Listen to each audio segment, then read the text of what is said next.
Assalamualaikum warahmatullahi wabarakatuh.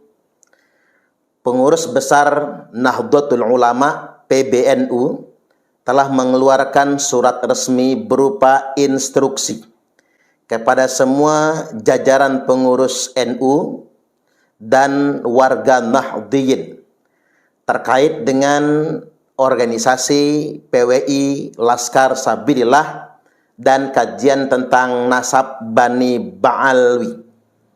Muncul pertanyaan, benarkah PBNU telah menolak PWI Laskar Sabilillah dan PBNU mendukung Bani Ba'alwi sebagai keturunan Rasulullah Sallallahu Alaihi Wasallam? Tanda tanya yang banyak. Baik, untuk menjawab ini, coba kita simak cuplikan keputusan yang sempat saya baca. Yakni di poin yang keempat, di sini dituliskan setiap fungsionaris, pengurus, dan kader Nahdlatul Ulama berkewajiban mencegah perpecahan tafarruq dan mendamaikan pertentangan islah dzatil bain, serta melepaskan diri dari keterlibatan dalam pertentangan mengenai nasab, baik dari keikutsertaan dalam silang pendapat yang meninggalkan adab maupun dari keikutsertaan dalam perkumpulan dan atau organisasi yang sengaja dibentuk untuk menjalankan permusuhan terkait masalah nasab, seperti Perjuangan Wali Songo Indonesia Laskar Sabilillah PWI LS maupun organisasi yang berseberangan dengan PWI LS. Jadi sini ada diksi yang benar-benar jelas agar pengurus NU dan kader NU tidak ikut serta dalam perkumpulan dan atau organisasi yang sengaja dibentuk untuk menjalankan permusuhan terkait masalah nasab. Kalau sampai di sini masih sangat normatif. Lantas kemudian secara spesifik PBNU menyebut seperti Perjuangan Wali Songo Indonesia Laskar Sabilillah. Berarti surat ini telah mengidentifikasikan bahwasanya perkumpulan atau organisasi PWI Laskar Sabilillah disebut oleh PBNU sebagai organisasi yang sengaja dibentuk untuk menjalankan permusuhan. Catat sampai di sini. Jadi terkait dengan ini saya ingin bersikap. Pertama, ada yang nanya sama saya, benarkah PBNU hari ini telah memberikan dukungan resmi kepada Bani Ba'alwi? Artinya surat ini dimungkinkan merupakan bentuk sikap resmi PBNU untuk mendukung Bani Ba'alwi sebagai keturunan Rasulullah Sallallahu Alaihi Wasallam. Karena pertanyaannya sedemikian rupa, saya tidak berani memastikan. Nah, seandainya bisa dipahami sedemikian rupa, seandainya misalnya PBNU bersedia mengkonfirmasi, ini adalah salah satu bentuk sikap bahwasanya PBNU mendukung Bani Ba'alwi sebagai keturunan Nabi Sallallahu Alaihi Wasallam, berarti PBNU punya tanggung jawab yang sama dengan para habaib untuk menjelaskan keabsahan nasab Ba'alwi.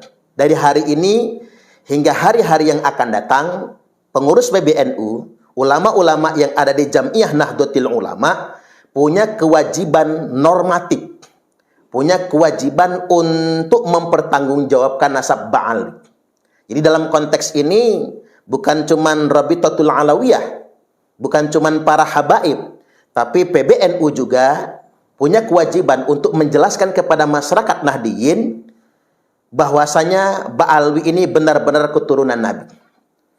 PBNU juga punya kewajiban untuk menjelaskan keabsahan nasab ini berdasarkan ketentuan studi kitab nasab, histori, bahkan sampai kepada tes DNA untuk mendukung pembuktian Ba'alwi sebagai keturunan Nabi. Dan ini seandainya Saya dalam bicara seandainya ini.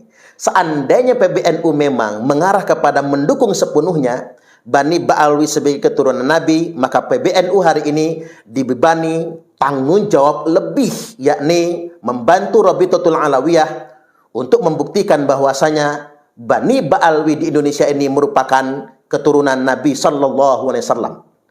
Mengapa muncul desakan sedemikian rupa? Karena bangsa Indonesia merupakan masyarakat yang mayoritas beragama Islam, masyarakat Muslim, umat Nabiullah Muhammad Sallallahu Alaihi Wasallam. Sebagai umat Nabi Muhammad, kami semua punya legal standing. Kami semua punya hak untuk mempertanyakan siapapun yang mengaku-ngaku sebagai anak cucu Nabi, maka kami berhak mempertanyakan buktinya apa kalau antum adalah anak cucu Nabi. Karena tidak mungkin kemudian kita menerima taken for granted, menerima tanpa kritik, taklid begitu saja dengan sekelompok orang yang mengaku-ngaku sebagai anak cucu Nabi. Apalagi ini tidak main-main loh. Ini mencantol nasab suci keturunan Rasulullah Sallallahu Alaihi Wasallam. Ini mencangkok nasab mulia, Sayyid dan Syarif, keturunan Nabi. Maka karena ini tidak main-main, siapapun yang mengaku-ngaku dan yang mendukung pengakuan tersebut punya kewajiban untuk melakukan pembuktian. Kalau tidak, ini akan benar-benar membebani umat. Ini saya masih bicara tentang jika ya. Jika PBNU ternyata secara resmi mendukung Ba'alwi merupakan keturunan Nabi. Kemudian yang berikutnya saya ingin sikapi yang kedua. Lantas bagaimana ketika PBNU secara spesifik menyebutkan bahwasanya PWI dan Laskar Sabillah adalah perkumpulan dan atau organisasi yang sengaja dibentuk untuk menjalankan permusuhan. Ya, kita tidak perlu merasa tersinggung ketika hari ini PBNU mengasosiasikan PWI Laskar Sabillah itu adalah organisasi yang membawa permusuhan. Ya, tidak perlu jadi persoalan juga. Kita tidak perlu juga terprovokasi. Kita akan tetap pada komitmen yang awal, bahwasanya PWI Laskar Sabillah tidak mau dibenturkan dengan NU. Tidak mau. Alasannya sederhana. Karena yang menjadi pengurus PWI Laskar Sabillah juga adalah masyarakat Nahdiyin, kader-kader NU. Dan terlalu banyak energi yang harus kita keluarkan ketika dibenturkan dengan NU. Hari ini ketika muncul keputusan PBNU, maka kami menganggap ini keputusan PBNU. Dan mengapa dibentuk PWI Laskar Sabillah? Ya karena memang sebetulnya NU tidak berkenan menggarap kajian seputar nasab. Maka agar tidak membebani NU secara organisasi, maka dibentuklah organisasi PWI Laskar Sabillah. Agar NU tidak punya beban sama sekali terhadap kajian ini semua.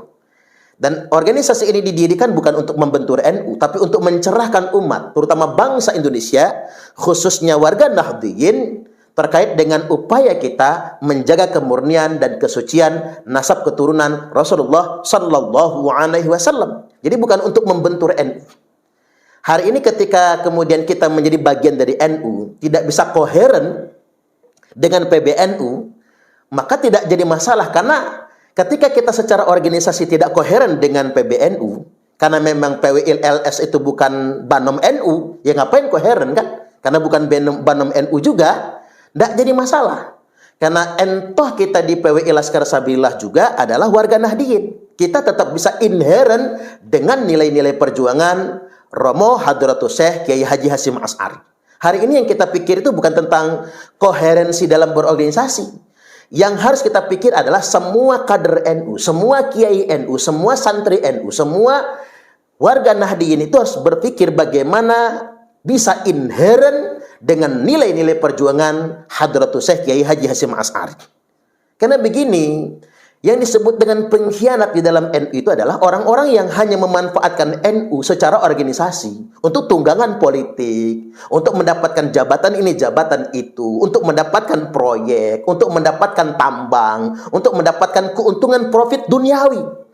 Yang ketika profit duniawi itu didapatkan bukan untuk Jam'iyah Nahdlatul Ulama, tapi untuk diri mereka, keluarga mereka, koneksi mereka, sederek-sedereknya. Kalau kata orang Lampung, sekelik-sekeliknya.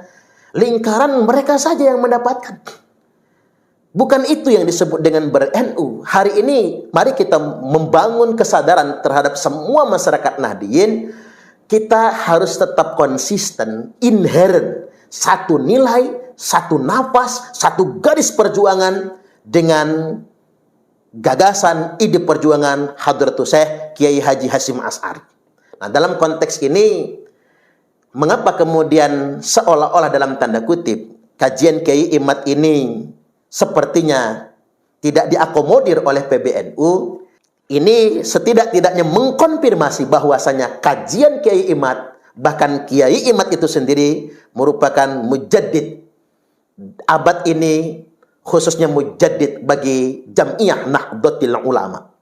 Rasulullah sallallahu alaihi wasallam telah bersabda, "Innallaha yab'atsu li hadhil ummati ala ra'si kulli mi'ati sanatin may yujaddidu laha dinaha." Sesungguhnya Allah akan mengutus untuk umat ini, li hadhil ummah, akan mengutus untuk umat ini setiap pangkal awal 100 tahun, habis 100 tahun nih, masuk ke abad yang berikutnya, orang yang akan menjadi pembaharu, memperbaiki nilai-nilai yang sudah usang, nilai-nilai yang sudah tercemar. Dan NU sudah berusia 1 abad, kita sudah memasuki abad yang kedua, mujaddid ini sudah ditakdirkan oleh Allah Subhanahu wa taala. Dan ciri nyata dari mujaddid tersebut, kemapanan pasti menolaknya. Yang namanya mujaddid, dia datang tidak kemudian sekonyong-konyong koder langsung diterima oleh semua orang, tidak. Justru yang dikatakan mujaddid itu, dia akan ditolak oleh kemapanan-kemapanan yang ada. Makanya yang duluan menolaknya adalah struktur yang sudah mapan, yang sudah mendapatkan banyak sekali keuntungan terhadap nilai-nilai feodalisme tersebut. Maka lantas kemudian ini sekali lagi mengkonfirmasi berbagai macam penolakan dari kelompok-kelompok yang mapan di Jam'iyah Nahdlatul Ulama, semakin membuktikan sah Kiai Imad merupakan mujaddid awal abad yang kedua Jam'iyah Nahdlatul Ulama. Nah, sekali lagi saya ingin ingatkan kepada seluruh kader-kader Nahdiyin, baik yang mendukung kajian Kiai Imad, bahkan ada yang ikut terlibat dalam perkumpulan atau organisasi PWI Laskar Sabilillah, tetap jaga persatuan dan kesatuan, jangan terpancing dengan provokasi dan perpecahan, dan jangan pernah mau dibenturkan dengan Jam'iyah Nahdlatul Ulama, karena NU itu adalah organisasi keramat, didirikan oleh guru kita Hadratus Syekh Romo Kiai Haji Hasyim Asy'ari. Maka jangan pernah mau dibenturkan dengan NU, luruskan niat kita, satukan langkah kita untuk sama-sama menyelamatkan masyarakat Nahdiyin dan menjaga kemuliaan nasab suci keturunan Rasulullah sallallahu alaihi wasallam. Sekali lagi saya ingin ingatkan dengan pernyataan beberapa waktu yang lalu, selamanya PWILS jangan pernah dibenturkan dengan NU. Yang ada, PWILS akan benar-benar ikhlas membantu penguatan Jam'iyah Nahdlatul Ulama. Assalamualaikum warahmatullahi wabarakatuh. Jangan pernah membenturkan antara NU dan PWI. Atau lebih sederhana lagi, jangan pernah mau dibentur-benturkan antara Jam'iyah NU dengan organisasi PWI. PWI di sini adalah Organisasi Perjuangan Wali Songo Indonesia. Mengapa ini mesti saya garis bawahi? Dikarenakan PWI sebagai organisasi baru bukan kompetitor, bukan pesaing Jam'iyah Nahdlatul Ulama. Justru sebetulnya Organisasi Perjuangan Wali Songo Indonesia didirikan oleh kader-kader NU. Baik kader NU yang di struktural maupun kader NU yang di kultural. Artinya memang kendati pun PWI Laskar Sabilillah bukan banom NU, tapi organisasi ini didirikan oleh kader-kader NU. Makanya kader-kader NU di PWI dan di Laskar Sabilillah jangan pernah mau dibenturkan dengan NU. Kalaupun ada kritik, kalaupun ada masukan kepada orang-orang yang mengelola NU, maka berikan masukan dan kritik yang terbaik.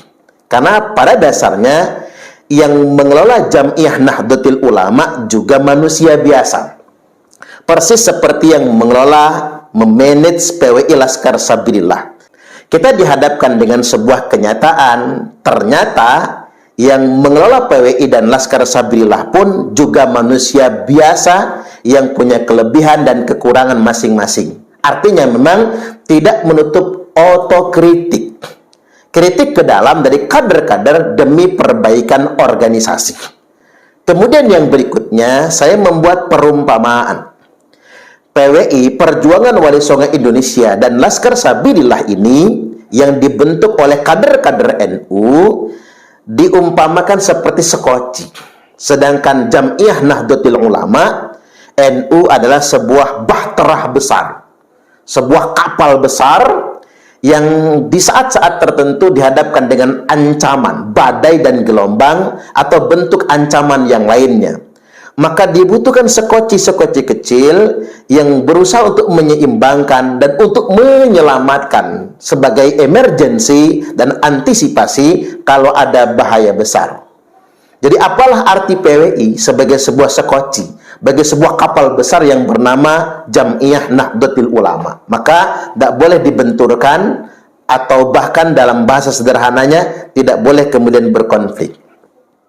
Mengapa saya katakan tidak boleh dibenturkan?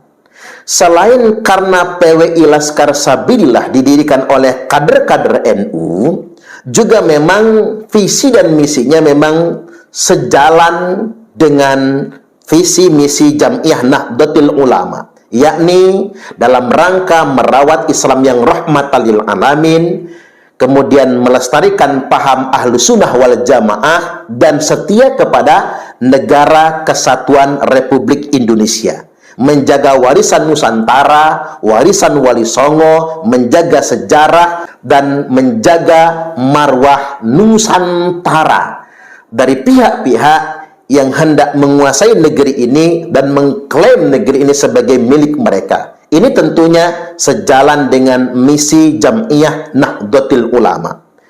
Kemudian saya ingin mengerucut peran PWI Laskar Sabilillah sebagai sebuah sekoci, di mana peran ini penting sekali demi terjaganya bahtera besar, yakni NU itu sendiri. Dan kita bisa simak di sini bagaimana peran penting PWI Laskar Sabilillah dan kajian Kiai Haji Imaduddin Usman Al-Bantani dalam rangka menjaga marwah Nahdlatul Ulama dan menjaga kehormatan para kiai-kiai NU dan menjaga kehormatan segenap masyarakat yang bernaung di bawah Nahdlatul Ulama yang kita sebut dengan kaum Nahdiyin. Anda bisa simak ulasan berikut ini. Dan dalam konteks ini termasuk PWI Laskar Sabilillah, dia warga Nahdiyin, kader-kader NU semua mendirikan PWI Laskar Sabilillah, bukan NU sebagai banom, tapi dia merupakan organisasi yang menguatkan Jam'iyah Nahdlatul Ulama. Setidak-tidaknya Pak Yai, saya punya 5 alasan. Nah, ini harus kita populerkan se-Indonesia itu. Yang pertama, sejak munculnya kajian Kiai Imaduddin Usman Al-Bantani dan sejak adanya PWI Laskar Sabilillah, orang-orang yang tadinya mengklaim sejarah NU sudah tidak berani bunyi lagi. Coba bayangkan, mereka berani mengatakan pendiri NU itu ada 4, nambah 1, yakni Habib Hasim bin Yahya. Saking manutnya kiai-kiai kita sama Habib, nggak berani ngebantah, sampai kemudian ditulis buku yang sengaja untuk membelokkan sejarah Jam'iyah Nahdlatul Ulama. Para kiai kita mau ada kesungkanan untuk membantahnya. Karena mengapa? Oh, dia cucu Nabi soalnya, Pak. Ada juga Habib yang nyanyi di panggung apa? Habib Rizik, Habib Rizik gurune NU, Habib Rizik, Habib Rizik gurune NU. Pret. Ini Rizik ini ketua FPI, kerjaannya menghina Gus Dur, ngomongin Gus Dur buta. Selama ini kita nggak berani mengkritiknya, Pak, karena takut kalau itu putunya Kanjeng Nabi. Nah, sejak ada kajian Kiai Imad dan nyata bagi kita, oh ternyata bukan, mulai warga Nahdliyin berani mengkritik dan terbongkar semua klaim-klaim terhadap sejarah Jamiah Nahdlatul Ulama. Ini nggak bisa kita hilangkan. Yang kedua, klaim terhadap sejarah Negara Kesatuan Republik Indonesia. Sejarah kita diklaim, Wali Songo kemudian dibaalwikan. Ini fakta loh, Pak. Siapa yang berani berbicara ketika Wali Songo dibaalwikan? Nah, di sini ada saksi nih, sejarah, garis darah Sayyid Muhammad Afandi. Kakeknya adalah Syekh Abdullah Kahfi, pendiri pesantren tertua zaman Wali Songo. Itu saksi sejarah. Dan tes DNA-nya J1. Sidogiri juga begitu, tes DNA-nya J1. Jelas itu Bapak Ibu. Sedangkan yang hari ini mengklaim Wali Songo, DNA-nya beda. Wali Songo DNA-nya J1, sedangkan mereka DNA-nya G, jauh ke beduk. Yang satu ke sono, yang satu ke sono. Udah beda itu. Sejarah NKRI diklaim, Imam Bonjol dihabibkan, sampai bendera merah putih diklaim, lagu-lagu kebangsaan kemudian diklaim. Dan ngapunten nih, ngapunten, pemerintah saja nggak berani ngomong. Saya tunggu-tunggu, adakah yang berani ngomong? Hei pemerintah yang digaji oleh rakyat, hei pemerintah yang menikmati kehidupan, digaji oleh rakyat, dibayar oleh rakyat, mana cangkemmu? Ada orang yang mengklaim pahlawan kita, mana cangkemmu? Halo?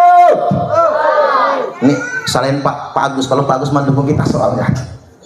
Saya mohon maaf, orang-orang yang digaji oleh rakyat, punya gaji besar, punya jabatan Bapak Ibu, yang punya kewajiban menjaga Negara Kesatuan Republik Indonesia, saat ada segerombolan orang mengklaim negara kita, mengklaim sejarahnya, mana suara orang-orang yang digaji oleh rakyat?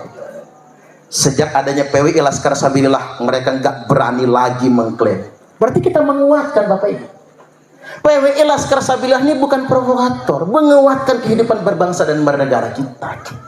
Sampai mereka mengatakan Indonesia ini bintu tarif. Sampai kuping kita saja selip dengar itu, Pak. Pikir kita pintu kan? Ternyata nggak pakai huruf P, itu bahasa Arab bintu.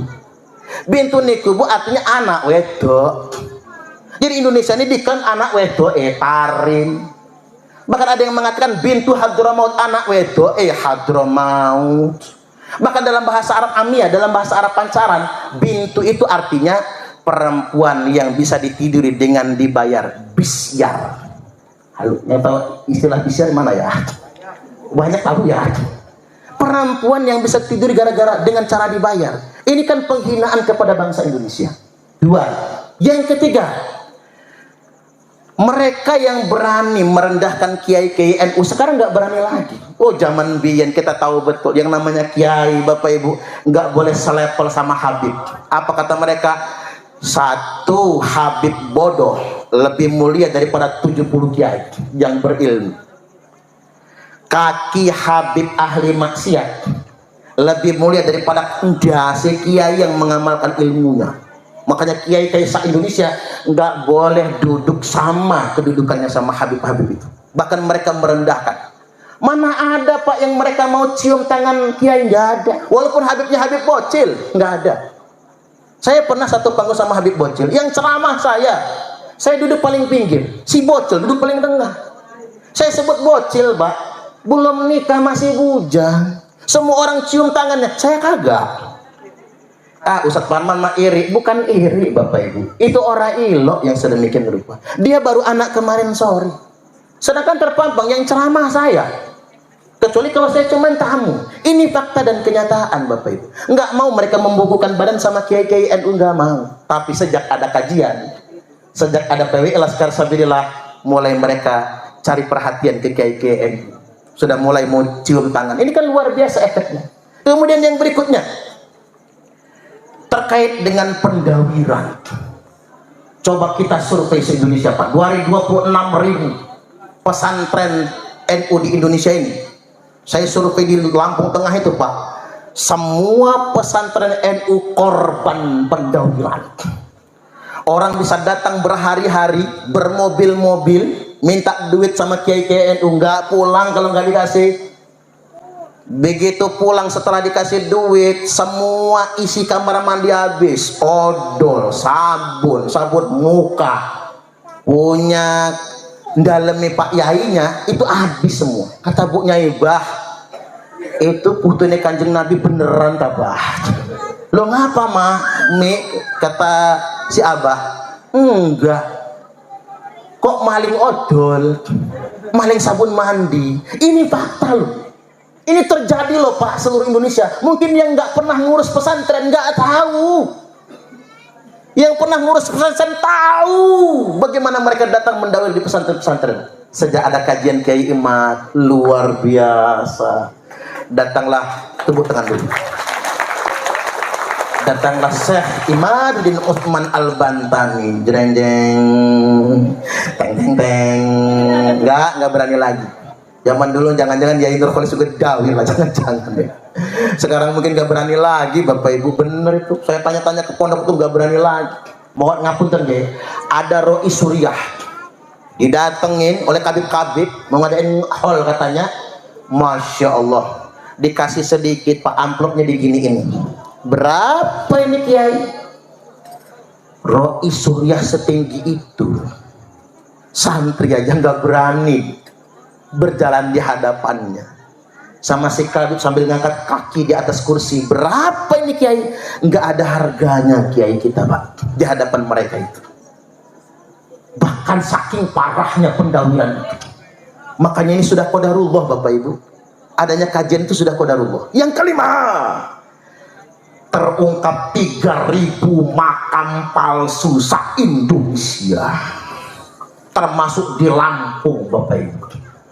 Alap-alap Mataram mengungkap ada 3.000 makam palsu. Yang jadi korban siapa kalau makam palsu? Ya kita warga Nahdliyin, siapa lagi?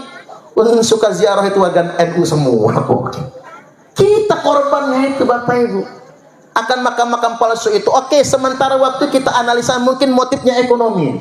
Mungkin motifnya ekonomi.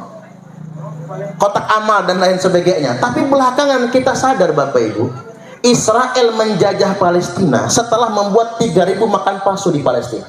Dengan 3.000 makam palsu di Palestina, mereka bisa mengklaim Palestina milik Israel. Jangan-jangan 3.000 makam palsu yang mereka bangun di Indonesia ini Bapak Ibu adalah upaya kedepannya untuk mengklaim Indonesia warisan mereka.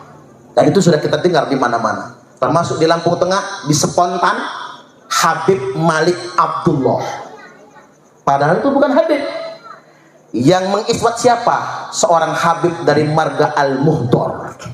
Dia yang mengisbatnya. Dan sayangnya sudah dikeluarkan SK-nya dari Disparsenibut, Dinas Pariwisata dan Seni Kebudayaan Kabupaten Lampung Tengah. Bayangkan Pak, segitunya mereka merekayasa makam palsu sampai keluar izin dari dinas di kabupaten tersebut. Ini yang sangat mengkhawatirkan bagi kita semua.